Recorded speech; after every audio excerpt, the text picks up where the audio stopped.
Hi there, I'm Jared from the Kent Police Department, and today I would like to read you How the Grinch Stole Christmas. Every Who down in Whoville liked Christmas a lot, but the Grinch, who lived just north of Whoville, did not. I gotta show you, he looks angry.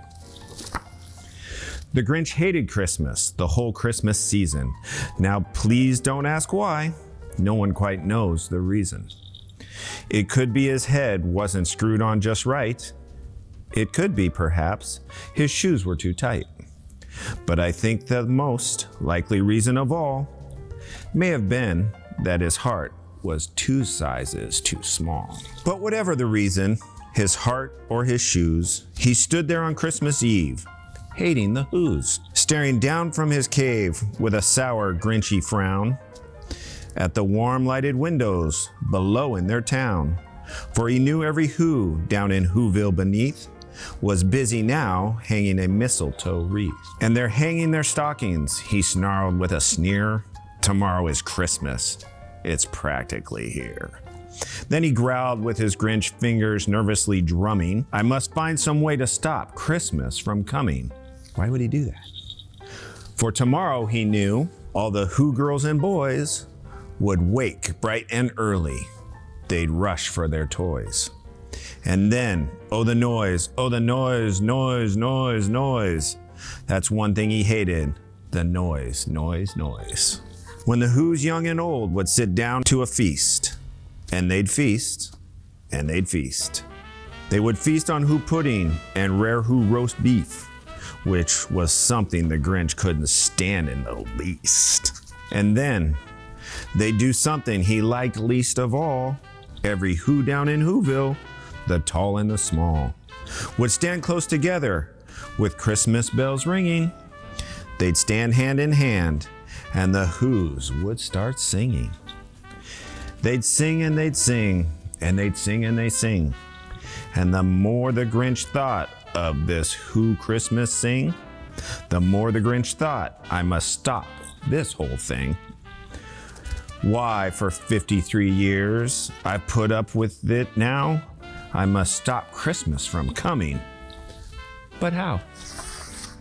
Then he got an idea, an awful idea. The Grinch got a wonderful, awful idea. Well, he knows what to do.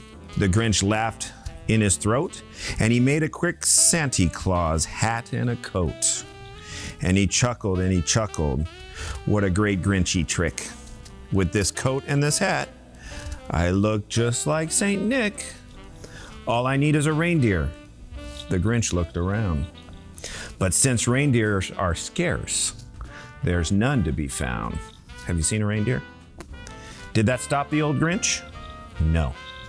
The Grinch simply said, if I can't find a reindeer, I'll make one instead. So he called to his dog Max. Then he took some red thread. He tied a big horn on the top of Max's head. Then he loaded some bags and some old empty sacks. On a ramshackle sleigh, he hitched up old Max. Then the Grinch said, giddy up.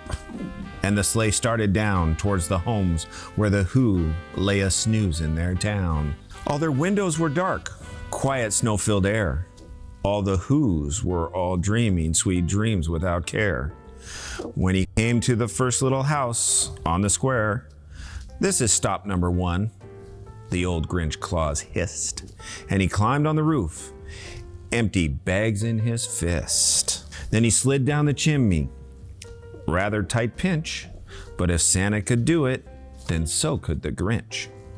He got stuck only once, for a moment or two, then he stuck out his head, of the fireplace flew. Where the little Who stockings all hung in a row, these stockings, he grinned, are the first things to go. Then he slithered and slunk, with a smile most unpleasant, around the whole room, and he took every present. Pop guns and bicycles, roller skates, drums, checkerboards, tricycles, popcorn, and plums. And he stuffed them in bags. Then the Grinch very nimbly stuffed all the bags, one by one, up the chimney. Then he slunk to the icebox. He took the Who's feast. He took the Who pudding. He took the roast beef. He cleaned out the icebox as quick as a flash. Why, that Grinch even took their last can of Who hash. Then he stuffed all the food up the chimney with glee, and now, grinned the Grinch, I will stuff up the tree. He took everything. And the Grinch grabbed the tree, and he started to shove, when he heard a small sound, like the coo of a dove.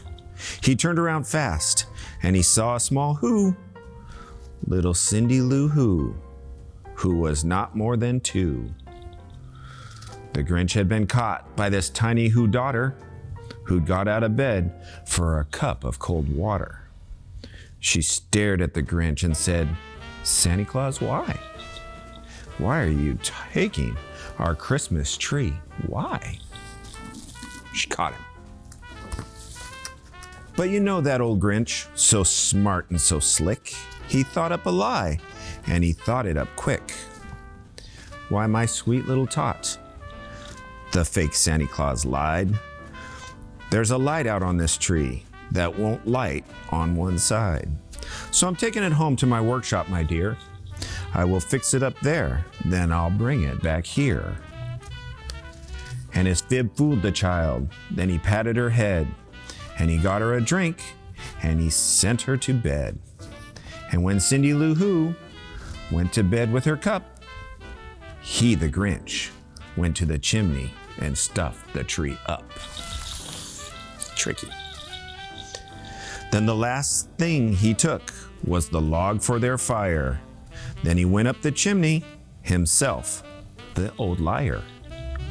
On their walls he left nothing but hooks and some wire.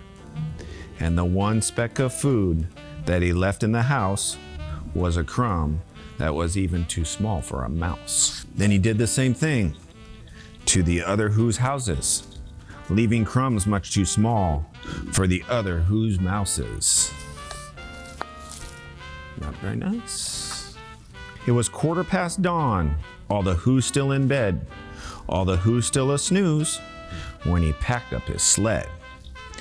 Packed it up with the presents, the ribbons, the wrappings, the tags and the tinsel, the trimmings and trappings. Poor Max has to pull that all the way home. 3,000 feet up the side of Mount Crumpet, he rode with his load to the tip top to dump it. Pooh-pooh to the who's, he was Grinchishly humming. They're finding out now that no Christmas is coming. They're just waking up. I know just what they'll do. Their mouths will hang open a minute or two. Then the who's down in Whoville will all cry boo-hoo. Just trying to dump it over the edge. "That's a noise," grinned the Grinch, "that I simply must hear." So he paused, and the Grinch put his hand to his ear. And he did hear a sound rising over the snow. It started in low, then it started to grow. He's trying to figure out what it is. Is it cries? Is it tears? But the sound wasn't sad. Why, this sound sounded merry. It couldn't be so, but it was merry, very. He started down at Whoville. The Grinch popped his eyes. Then he shook. What he saw was a shocking surprise. Looks a little shocked. Every who in Whoville, the tall and the small, was singing without any presents at all. He hadn't stopped Christmas from coming. It came. Somehow or other, it came just the same. And the Grinch, with his Grinch feet ice cold in the snow, stood puzzling and puzzling. How could this be so? It came without ribbons. It came without tags. It came without packages, boxes, or bags. And he puzzled 3 hours till his puzzler was sore. Then the Grinch thought of something he hadn't before. Maybe Christmas, he thought, doesn't come from a store. Maybe Christmas, perhaps, means a little bit more. I think Max knows the truth. And what happened then? Well, in Whoville they say that the Grinch's small heart grew 3 sizes that day. And the minute his heart didn't feel quite so tight, he whizzed with his load through the bright morning light. And he brought back the toys and the food for the feast. And he himself, the Grinch, carved the roast beef. And there you go, how the Grinch stole Christmas, but brought it back. Thank you, and have a Merry Christmas.